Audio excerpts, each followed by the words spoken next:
अस्सलामुअलैकुम दोस्तों,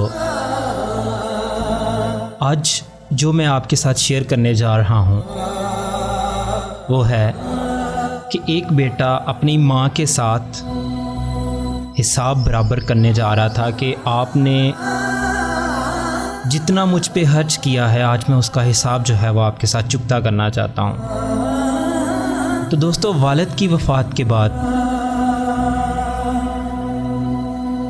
माँ ने हर तरह का काम करके इसे इस काबिल बना दिया था कि वो एक बहुत बड़ा आदमी बन गया। शादी के बाद बीवी को माँ से शिकायत रहने लगी कि वो इनके स्टेटस में फ़िट नहीं है। लोगों को बताने में इन्हें शर्म आती थी कि ये अनपढ़ इनकी माँ जो है वो सास है। बात बढ़ने पर बेटे ने एक दिन माँ से कहा, माँ, मैं चाहता हूँ कि मैं अब इस काबिल हो चुका हूँ कि कोई भी कर्ज़ अदा कर सकता हूँ।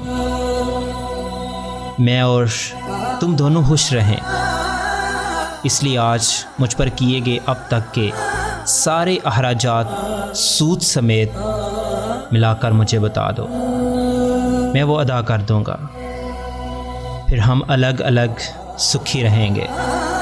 माँ ने सोचकर जवाब दिया, बेटा हिसाब ज़रा लंबा है, सोचकर बताना पड़ेगा, मुझे थोड़ा वक्त चाहिए। बेटे ने कहा, माँ कोई जल्दी नहीं, 2-4 दिनों में बात करना। रात हुई, सब सो गए। माँ ने एक लोटे में पानी लिया और बेटे के कमरे में आई।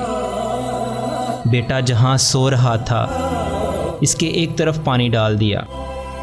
बेटे ने करवट ले ली। माँ ने दूसरी तरफ भी पानी डाल दिया। बेटे ने जिस तरफ भी करवट ली माँ उसी तरफ पानी डालती रही। तो बेटा परेशान होकर उठ गया और उठकर बोला, माँ ये क्या है, मेरे बिस्तर को पानी पानी क्यों कर डाला। माँ बोली, बेटा तूने मुझसे पूरी ज़िंदगी का हिसाब बनाने को कहा था। मैं अभी ये हिसाब लगा रही थी कि मैंने कितनी रातें तेरे बचपन में तेरे बिस्तर गीला कर देने से जागते हुए काटी हैं। ये तो पहली रात है और तू अभी से घबरा गया। मैंने तो अभी हिसाब शुरू भी नहीं किया कि जिसे तू अदा कर पाए। माँ की इस बात ने बेटे के दिल को झंझोड़ कर रख दिया। फिर वो सारी रात इसने सोचने में ही गुजार दी। शायद इसे ये एहसास हो गया था कि माँ का कर्ज़ कभी नहीं उतारा जा सकता।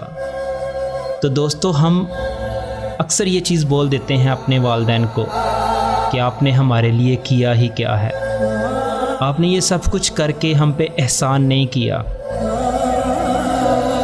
तो दोस्तों, वालिदैन की कदर करना सीखो। वालिदैन की नेमत जो है वो जिसके पास है वो कदर करें, और जिनके पास नहीं है अल्लाह ताला उनको सब्र दे और जवारे रहमत में जगह दे। अल्लाह ताला हमें अपने वालिदैन की कदर करने की तौफीक दे। आमीन।